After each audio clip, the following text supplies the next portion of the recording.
Informasi ini dikutip dari Dr. Reysa Broto Asmoro. Bagaimana 14 hari mampu menghentikan laju penularan COVID-19? Yang perlu kita ketahui, anak-anak memang senang libur sekolah 14 hari. Namun sayangnya, banyak orang yang belum memahami. Mengapa 14 hari dan untuk apa? Maklum, himbauan itu tanpa disertai penjelasan yang memadai. 14 hari itu sangat penting dan harus disertai tindakan kepatuhan.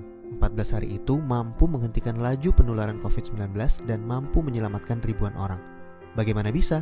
Begini, ketika seseorang kontak dengan apapun yang bisa menginfeksinya dengan COVID-19, maka harus ditunggu minimal 14 hari.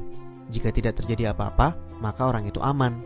Nah, libur 14 hari itu untuk memotong rantai penularan, dan ini baru akan berhasil jika semua orang tetap tinggal di rumah masing-masing selama 14 hari itu. Kenapa harus begitu? Contoh, seorang anak mulai libur tanggal 16 Maret selama 14 hari. Dia akan masuk sekolah lagi pada hari ke-15. Ternyata anak ini dan keluarganya menggunakan waktu libur itu untuk jalan-jalan, mengunjungi kumpulan orang, ke tempat saudara, ke mall, dan lain-lain.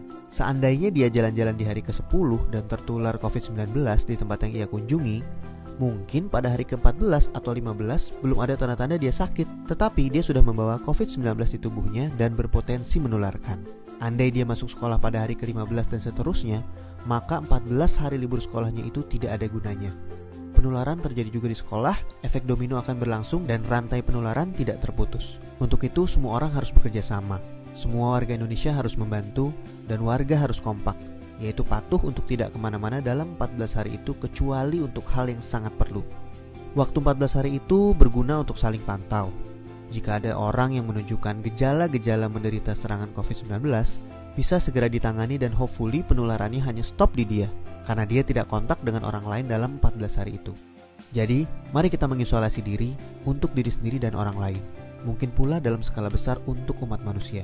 Mohon bantuannya untuk share dan jelaskan hal ini kepada orang lain, supaya semua patuh dan pemerintah terbantu untuk stop penularan COVID-19. Jika tidak, maka 14 hari libur itu percuma. 14 tahun pun tak bisa stop penularan. Semoga kondisi dunia segera pulih. Dr. Reysa Broto Asmoro.